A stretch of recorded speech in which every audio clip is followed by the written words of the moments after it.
ਜ਼ਿਲ੍ਹਾ ਗੁਰਦਾਸਪੁਰ ਦੇ ਥਾਣਾ ਤਿੱਬੜ ਅਧੀਨ ਪੈਂਦੇ ਪਿੰਡ ਭੂੰਬਲੀ ਵਿੱਚ ਮੰਗਲਵਾਰ ਸਵੇਰੇ ਇੱਕ ਦਿਲ ਦਹਿਲਾ ਦੇਣ ਵਾਲੀ ਘਟਨਾ ਵਾਪਰੀ ਸੀ, ਜਿਸ ਵਿੱਚ ਪੰਜਾਬ ਪੁਲਿਸ ਦੇ ਇੱਕ ASI ਨੇ ਆਪਣੀ ਸਰਵਿਸ ਕਾਰਬਾਈਨ ਨਾਲ ਆਪਣੀ ਪਤਨੀ, ਪੁੱਤਰ ਅਤੇ ਘਰੇਲੂ ਕੁੱਤੇ ਦਾ ਵੀ ਕਤਲ ਕਰ ਦਿੱਤਾ ਸੀ।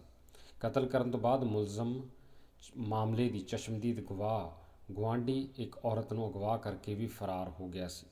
ਘਟਨਾ ਤੋਂ ਕਰੀਬ 7 ਘੰਟੇ ਬਾਅਦ ਮੁਲਜ਼ਮ ਨੇ ਬਟਾਲਾ ਦੇ ਪਿੰਡ ਨਵਾਂ ਵਿੱਚ ਆਪਣੇ ਰਿਸ਼ਤੇਦਾਰ ਦੇ ਘਰ ਗੋਲੀ ਮਾਰ ਕੇ ਖੁਦਕੁਸ਼ੀ ਕਰ ਲਈ ਸੀ। ਹੁਣ ਇਸ ਮਾਮਲੇ ਦੀ ਜਾਂਚ ਸੰਬੰਧੀ ਕਈ ਗੱਲਾਂ ਸਾਹਮਣੇ ਆ ਰਹੀਆਂ ਨੇ। SP ਇਨਵੈਸਟੀਗੇਸ਼ਨ ਜਗਜੀਤ ਸਿੰਘ ਸਰੋਆ ਨੇ ਦੱਸਿਆ ਕਿ ਹੁਣ ਤੱਕ ਦੀ ਜਾਂਚ ਵਿੱਚ ਇਹ ਸਾਹਮਣੇ ਆਇਆ ਕਿ ASI ਭੁਪਿੰਦਰ ਸਿੰਘ ਡਿਪਰੈਸ਼ਨ ਦਾ ਮਰੀਜ਼ ਸੀ। ਉਹ ਆਪਣੇ ਪਰਿਵਾਰ ਨਾਲ ਪਿੰਡ ਦੀ ਬਜਾਏ ਬਟਾਲਾ ਵਿਖੇ ਰਹਿਣਾ ਚਾਹੁੰਦਾ ਸੀ, ਪਰ ਉਸ ਦਾ ਪਰਿਵਾਰ ਉੱਥੇ ਜਾਣ ਨੂੰ ਤਿਆਰ ਨਹੀਂ ਸੀ, ਜਿਸ ਕਾਰਨ ਇਸੇ ਗੱਲ ਨੂੰ ਲੈ ਕੇ ਬਹਿਸ ਹੋਈ ਅਤੇ ਉਸ ਤੋਂ ਬਾਅਦ ਇਹ ਸਾਰਾ ਘਟਨਾਕ੍ਰਮ ਵਾਪਰਿਆ।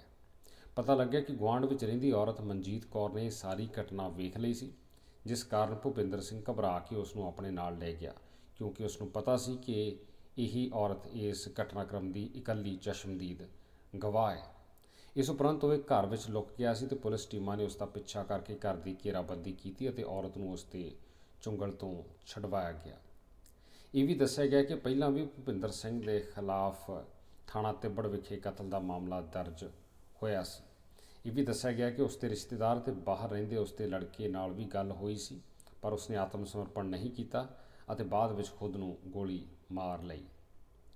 ਪੁਲਿਸ ਵੱਲੋਂ ਦੱਸਿਆ ਗਿਆ ਕਿ ਫਿਲਹਾਲ ਇਸ ਮਾਮਲੇ ਦੀ ਜਾਂਚ ਕੀਤੀ ਜਾ ਰਹੀ ਹੈ ਤੇ ਹੋਰ ਵੀ ਕਈ ਵੇਰਵੇ ਸਾਹਮਣੇ ਆਉਣ ਦੀ ਸੰਭਾਵਨਾ ਹੈ। ਪਿੰਡ ਭੂੰਬਲੀ ਦੇ ਸਰਪੰਚ ਪਰਮਜੀਤ ਸਿੰਘ ਨੇ 10:15 ਦੀ ਗੱਲ ਹੈ ਅੱਜ ਦੀ, ਉਹਨੇ SHO ਨੂੰ ਫੋਨ ਕਰਕੇ ਦੱਸਿਆ ਵੀ ਸਾਡੇ ਪਿੰਡ ਦਾ ਥਾਣੇਦਾਰ ਭੁਪਿੰਦਰ ਸਿੰਘ ਹੈ, ਉਹਨੇ ਆਪਣੀ ਵਾਈਫ ਨੂੰ ਤੇ ਆਪਣੇ ਬੇਟੇ ਨੂੰ ਗੋਲੀਆਂ ਮਾਰ ਕੇ ਮਾਰ ਦਿੱਤਾ ਅਤੇ ਜਿਹੜਾ ਉਹਨਾਂ ਦਾ ਪਾਲਤੂ ਕੁੱਤਾ ਸੀਗਾ ਉਹਨੂੰ ਵੀ ਗੋਲੀਆਂ ਮਾਰ ਕੇ ਤੇ ਜਿਹੜੀ ਉੱਥੇ ਲੜਕੀ ਇਹਨਾਂ ਦੀ ਗਵਾਂਢਣ ਸੀਗੀ ਪਰਮਜੀਤ ਕੌਰ, ਗੋਲੀਆਂ ਦੀ ਆਵਾਜ਼ ਸੁਣ ਕੇ ਜਦੋਂ ਇਹਦੇ ਘਰ ਆ ਕੇ ਉਹਨੇ ਦੇਖਿਆ ਤੇ ਇਹਨੂੰ ਸ਼ੱਕ ਸੀ ਵੀ ਉਹਨੇ ਮੌਕਾ ਦੇਖਿਆ ਵੀ ਉਹਨੂੰ ਨਾਲ ਜਿੱਦਾਂ ਕਿਡਨੈਪ ਕਰਕੇ ਗੱਡੀ ਦੇ ਵਿੱਚ ਉੱਥੋਂ ਫਰਾਰ ਹੋ ਗਿਆ।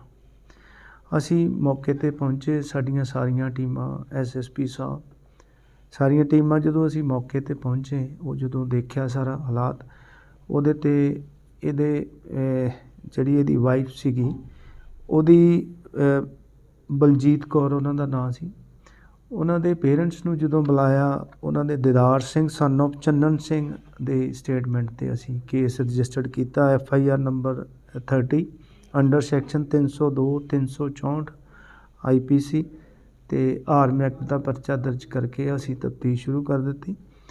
ਸਾਰੇ ਸੀਨੀਅਰ ਅਫਸਰਾਂ ਦੀਆਂ ਜਿਹੜੀਆਂ ਹਦਾਇਤਾਂ ਦੇ ਮੁਤਾਬਕ ਅਸੀਂ ਵੱਖ-ਵੱਖ ਟੀਮਾਂ ਬਣਾ ਕੇ ਇਹਨੂੰ ਰਾਊਂਡ ਅਪ ਕਰਨ ਨੂੰ ਅਸੀਂ ਵੱਖ-ਵੱਖ ਟੀਮਾਂ ਜਿਹੜੀਆਂ ਬਣਾ ਦਿੱਤੀਆਂ।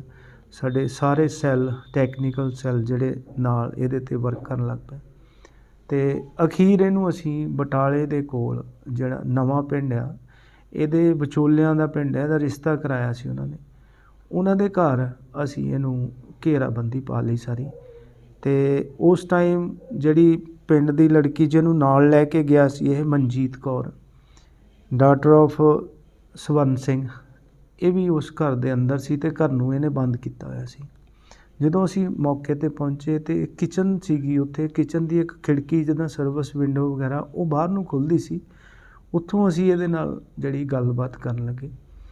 ਇਹ ਐਕਚੁਅਲੀ ਡਿਪਰੈਸ਼ਨ ਦੇ ਵਿੱਚ ਸੀਗਾ, BP ਦਾ ਮਰੀਜ਼ ਹੈ ਇਹ, ਅਤੇ ਬੜੀ ਸਟਰੈਸ ਵਿੱਚ ਸੀਗਾ ਇਹਨੂੰ ਅਸੀਂ ਬੜੀ ਕਾਉਂਸਲਿੰਗ ਇਹਦੀ ਕੀਤੀ ਕਾਫੀ, ਇਹਨੂੰ ਦਿਲਾਸਾ ਵੀ ਦਵਾਇਆ ਅਤੇ ਕਦੀ ਰੋਣ ਲੱਗ ਪੈਂਦਾ ਸੀ, ਕਦੀ ਕੁਛ ਕਰਦਾ ਸੀ।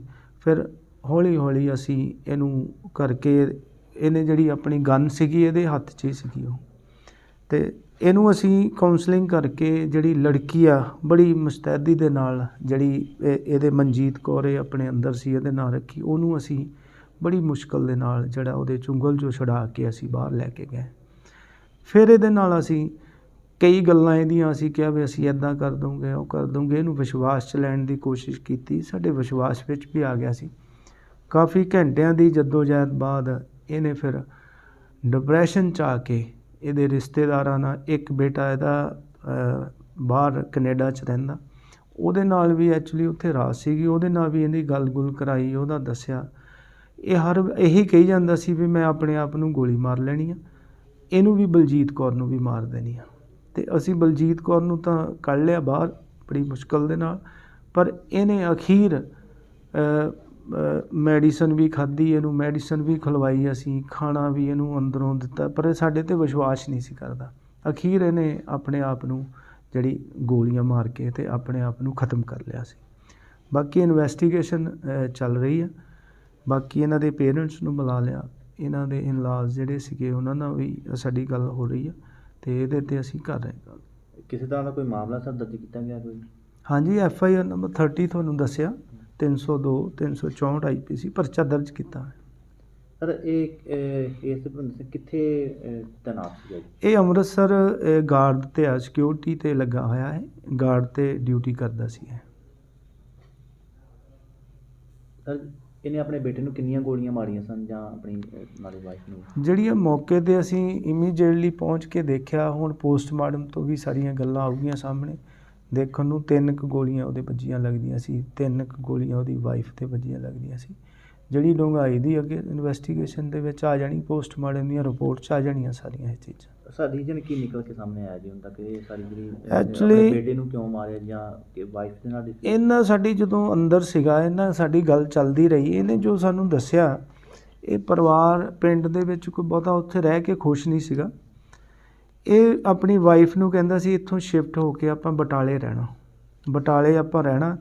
ਅਤੇ ਅੱਜ ਵੀ ਇਹਨੇ ਆਪਣੇ ਬੇਟੇ ਨੂੰ ਵੀ, ਬੇਟਾ ਯੰਗ ਸੀਗਾ, 18 ਕੁ ਸਾਲਾਂ ਦਾ ਬੱਚਾ, +2 ਦੇ ਵਿੱਚ ਪੜ੍ਹਦਾ ਸੀ ਇਹ, ਅਤੇ ਬੇਟੇ ਨੂੰ ਵੀ ਅੱਜ ਇਹ ਕਹਿੰਦਾ ਵੀ ਚਲੋ ਮੇਰੇ ਨਾਲ।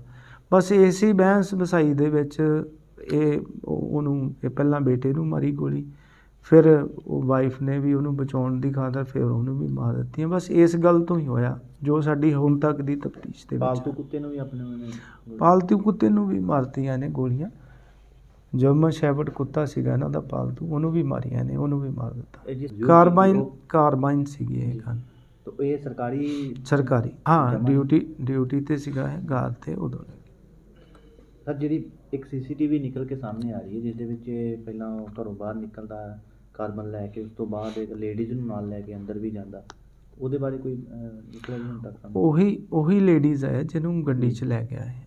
ਐਕਚੁਅਲੀ ਇਹਨੂੰ ਇਹ ਸ਼ੱਕ ਸੀਗਾ ਵੀ ਇਹ ਚਸ਼ਮਦੀਦ ਗਵਾਹ ਸਾਡੀ ਬਣ ਗਈ ਆ, ਮੌਕੇ ਦੀ ਗਵਾਹ ਆ, ਇਸ ਕਰਕੇ ਉਹਨੂੰ ਵੀ ਨਾਲ ਹੀ ਲੈ ਕੇ ਆਏ। ਇਹ ਵੀ ਕਸਾਰੇ ਲਗਾਏ ਜਾ ਰਹੇ ਨੇ ਕਿ ਇਹ ਕੋਈ ਇਹਨਾਂ ਦਾ ਕੋਈ ਆਪਸ ਦੇ ਵਿੱਚ ਕੋਈ ਤਾਲਮੇਲ ਸੀਗਾ ਜੀ ਇਸ ਲੇਡੀ ਦਾ, ਉਹਦੇ ਕਰਕੇ ਇਹ ਸਾਰਾ ਡਿਸਪਿਊਟ ਹੋਇਆ? ਨਹੀਂ, ਇਹ ਬੜੀ ਮਾੜੀ ਗੱਲ ਹੈ।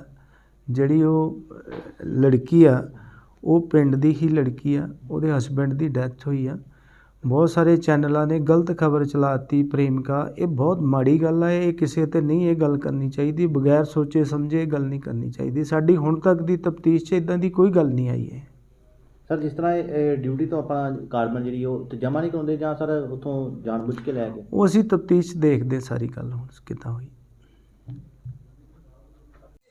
ਹਿਸਟਰੀ ਆਫ ਗਨ ਸ਼ਾਟ ਦੇ ਨਾਲ ਆਇਆ ਜੀ, ਤੇ ਸਾਡੇ ਕੋਲ ਤਾਂ ਬ੍ਰੌਡ ਡੈਡ ਹੀ ਆਏ। ਕਿੰਨੀਆਂ ਗੋਲੀਆਂ ਕਿਸ ਜਗ੍ਹਾ ਤੇ ਵੱਜੀਆਂ? 3 ਨਿਸ਼ਾਨ ਨੇ ਗੋਲੀਆਂ ਦੀ ਛਾਤੀ 'ਚ ਵੱਜੀਆਂ। ਤੇ ਕਦੋਂ ਕੁ ਤੱਕ ਲੱਗਦਾ ਵੀ ਇਹਦੀ ਡੈਥ ਹੋਈ ਹੋਊਗੀ? ਇਹਦੀ ਡੈਥ ਹੁਣ ਉਸ ਮੌਕੇ 'ਤੇ ਹੋ ਗਈ। ਤੇ ਇਹਨੂੰ ਹੁਣ ਮੋਰਚਰੀ 'ਚ ਮੋਰਚਰੀ 'ਚ ਰੱਖ ਦਿੱਤਾ ਜੀ, ਪੋस्टमार्टम ਜਦੋਂ भी काम हो।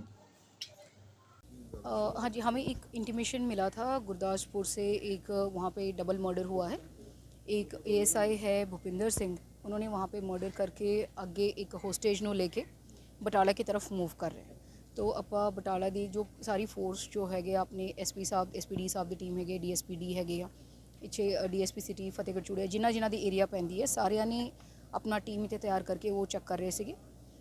ਸਾਨੂੰ ਇਹ ਪਤਾ ਚੱਲਿਆ ਕਿ ਫਾਈਨਲੀ ਆ ਕੇ ਇਹਨਾਂ ਨੇ ਇੱਥੇ ਸਿਵਲ ਲਾਈਨ ਦੇ ਏਰੀਆ ਪੈਂਦਾ, ਉੱਥੇ ਇੱਕ ਆਪਣੇ ਰਿਸ਼ਤੇਦਾਰ ਦੇ ਕਾਰ ਦੇ ਵਿੱਚ ਵੜਿਆ ਵੈਪਨ ਕੇ ਸਾਥ, ਔਰ ਜੋ ਜਿਨ੍ਹਾਂ ਨੇ ਉਹਨਾਂ ਨੇ ਹੋਸਟੇਜ ਲਿਆ ਸੀਗਾ, ਮਨਜੀਤ ਕੌਰ ਹੈਗੇ ਉਹਨਾਂ ਦਾ ਨਾਂ, ਉਹਨਾਂ ਨੂੰ ਲੈ ਕੇ ਅੰਦਰ ਬੈਠਿਆ ਹੋਇਆ।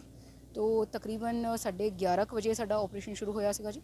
ਉਸ ਵੇਲੇ ਉਹਨਾਂ ਨਾਲ ਆਪਾਂ ਗੱਲ ਹੀ ਕਰ ਰਹੇ ਸੀਗੇ, ਜੋ ਜਿਨ੍ਹਾਂ ਨੇ ਇਹਨੂੰ ਹੋਸਟੇਜ ਲਿੱਤਾ ਸੀ।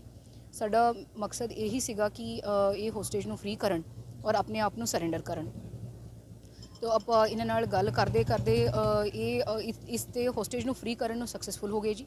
ਇਹਨਾਂ ਨੇ ਤਕਰੀਬਨ 4 ਵਜੇ ਸਾਨੂੰ ਹੋਸਟੇਜ ਨੂੰ ਫ੍ਰੀ ਕਰਾਤਾ, ਸਾਡੇ ਕੋਲ ਭੇਜਤਾ।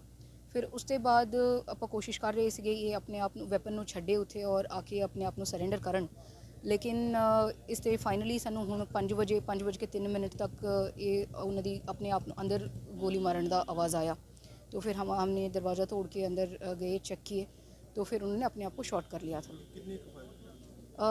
अभी तो मुझे चेक करना पड़ेगा जी, क्योंकि वो जो डॉक्टर ही उसके बारे में बता पाएंगे। जो सुनाई दिया हवाई फायर, उसमें से 3 राउंड तो हमें सुनाई दिया जी।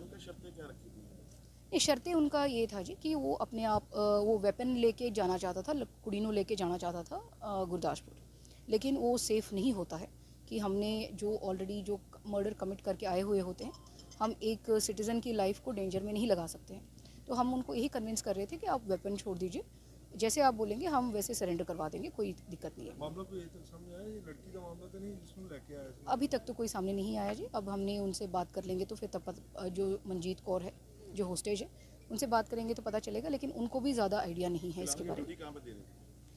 इनका वो मुझे चेक करना पड़ेगा जी, क्योंकि ये यहाँ पे बिलोंग नहीं करता है। वो एक मिनट जी, वो यहाँ पे बिलोंग नहीं करते हैं, ना ही वो यहाँ से यहाँ पे काम करते हैं। जो एसएसपी गुरदासपुर जो है वो आपको पूरा इसके बारे में आइडिया दे सकते हैं। वो तो ही has been move to the hospital जी, तो doctor will be able to tell about it. अभी तक हमारे पास आए नहीं है, तो जैसे ही हमें वो जो सुनाई दिया आवाज़ सुनाई दिया तो हमने इमीडिएटली टीम्स मूव कराए। हमने स्टैंड बाय पे, क्योंकि होस्टेज अंदर थे तो हमने एम्बुलेंस को स्टैंड बाय रखे हुए थे।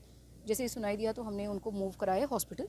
जैसे अब डॉक्टर से मैं वहाँ पे जाऊँगी या अपने ऑफिसर जाएंगे, वो चेक करेंगे जी क्या स्टेटस है। क्या लग रहा है अभी पुलिस अपनी बात उनको समझा नहीं पाई या कुछ, वो इतने एग्रेशन में थे भी ये स्टेप लेकर?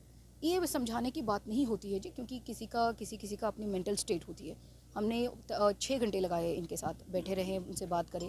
जो इनके रिलेटिव्स भी थे वो भी उनसे बात कर रहे थे कि आप सरेंडर कर दो, लेकिन वो भी बोल रहे थे मैं कर लूँगा, वो भी नहीं था। लेकिन किसी के दिमाग में क्या चलता है वो तो वो खुद ही जानते हैं, ठीक है ना जी। तो वो मुझे नहीं पता जी, वो गुरदासपुर एसएसपी गुरदासपुर साहब अपने इन्वेस्टिगेशन के बाद बता पाएंगे आपको जी। Thank you so much.